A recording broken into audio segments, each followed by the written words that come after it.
तर मुख्यमंत्र्यांनी भारत जोडो आणि नक्षलवादासंदर्भात केलेल्या गौप्यस्फोटावर काँग्रेससह विरोधी पक्षांनी दिलेली प्रतिक्रिया देखील पाहूया।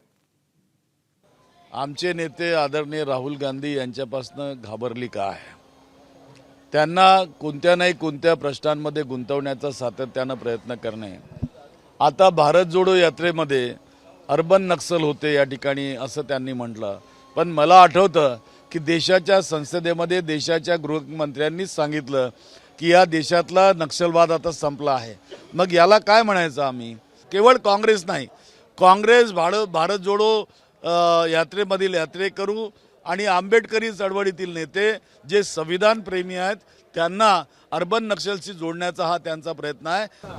मी काल मुख्यमंत्र्यांना पत्र दिलं, स्वतःहून दिलं, स्वतः जाऊन दिलेलं आहे। आता त्याच्यामध्ये कोणत्या संघटना त्या अर्बन नक्षल आहेत त्याची माहिती सरकारने दिली पाहिजे, ती यादी दिली पाहिजे, अशा पद्धतीचं मी पत्र काल दिलेलं आहे। अजूनपर्यंत कुठलंही उत्तर आलेलं नाही।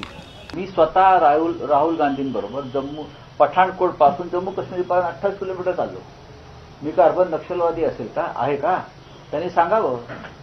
पुण्यातून अमोल पालेकर का यात्रेत सहभागी झाले होते ना? मग ते अर्बन नक्षलवादी आहे का? काही बोलता तोंडाला येईल, हातात सत्ता आहे तुमच्या म्हणून तुम्ही काही बोलता।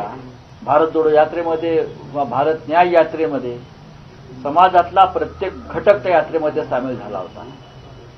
अनेक ठिकाणी त्यांच्या शिवसैनिकांनी स्वागत केलेलं आहे। हे का अर्बन नक्षलवादी आहेत का? मग तुम्ही कोण आहात? एबीपी माझा, उघडा डोळे बघा नीट।